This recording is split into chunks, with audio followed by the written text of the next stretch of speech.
देखिए, दिल्ली में ब्लास्ट हुआ और ये ब्लास्ट वाकई इस बार पूरे देश को दहला दिया। इस ब्लास्ट के सबसे पहले पैटर्न को हम समझते हैं। पहली बार इस तरह का भारत में चुनौती आई है कि व्हाइट कॉलर। अब आप समझ रहे होंगे व्हाइट कॉलर क्या। देखिए, अभी तक जितने भी आतंकी हमले होते थे, जितने भी ऐसे ब्लास्ट होते थे, उसमें जो कनेक्शन सामने आता था वो ऐसे लोग होते थे जो एडुकेटेड नहीं होते थे, उन्हें या कहीं ना कहीं गरीब तबके से आते थे। लेकिन इस बार जी हाँ, सारे डॉक्टर का नेटवर्क। आप ये जरा समझिए कितनी बड़ी साजिश रची जा रही थी, क्योंकि अभी तक आपको बता दें 4 डॉक्टर की गिरफ्तारी हो चुकी है। और सबसे बड़ी बात सामने ये आया है कि अल फला यूनिवर्सिटी जो कि फरीदाबाद में है, 5 लोग वहां से भी हिरासत में लिए गए।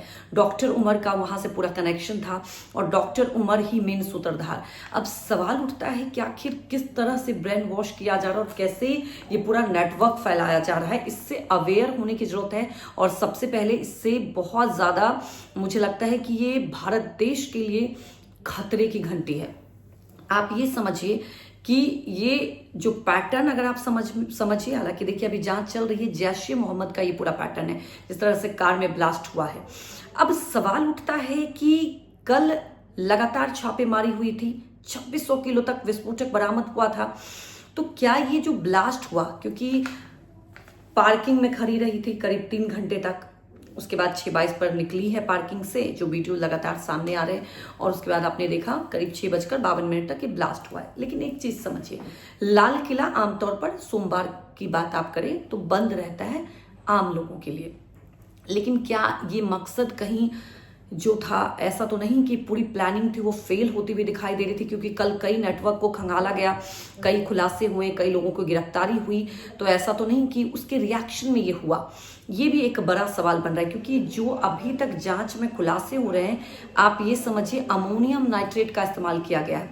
एफएसएल की रिपोर्ट आ जाएगी। अमोनियम नाइट्रेट को आप समझिए, अमोनियम नाइट्रेट खुद डायरेक्ट ब्लास्ट नहीं होता, अमोनियम नाइट्रेट में आप खुद मिक्सचर से, अब उसमें क्या डेटोनेटर मिक्सचर किया गया था ये जांच का विषय है। लेकिन सवाल ये उठता है कि आखिर इतने बड़े में AK-47 अमोनियम नाइट्रेट कहां से आ रहा था। अब सवाल ये उठता है, ये पूरा कनेक्शन पुलवामा से सामने आ रहा है।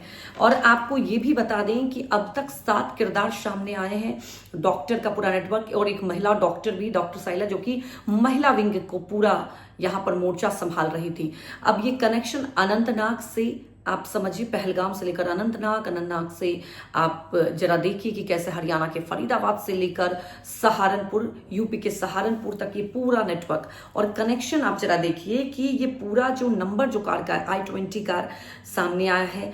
और अब एक और जो फुटेज सामने आया है उसमें पॉल्यूशन का कराते हुए, और ये जो पॉल्यूशन भरवाया जा रहा था, पॉल्यूशन अपडेट कराया जाता है, ये 29 अक्टूबर का है। अब पुलिस के लिए एक ये और बहुत बड़ा खुलासा और बहुत बड़ी कड़ी जुड़ सकती है। आपको अब ये बता दें कि ये जो पूरा कनेक्शन है, जरा ये समझिए, ये जो जैश-ए मोहम्मद के टेरर मॉड्यूल का अगर बात करें, ये पूरा हिस्सा था।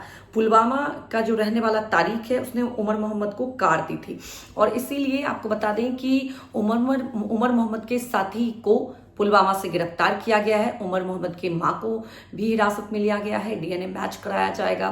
अब सवाल ये है कि क्या ये ऑपरेशन सिंदूर का रिटेलिएशन था, क्योंकि पूरी चीजें आप सामने आ रही है, क्योंकि जैसे मोहम्मद के पूरे आपने देखा कि खानदान को ध्वस्त कर दिया गया था, क्योंकि आतंकी जगह पर ही हमला किया गया था। अब ये जो कनेक्शन सामने आ रहा है, लेकिन इस कनेक्शन में अभी कई खुलासे तो हो रहे हैं, लेकिन बड़ा सवाल और बड़ी चुनौती, अब पढ़े लिखे लोगों के तबके को भी भड़काया जा रहा है। तो आखिर ये कितनी बड़ी खतरे की घंटी है, ये बहुत बड़ा अलार्मिंग है भारत देश के लिए।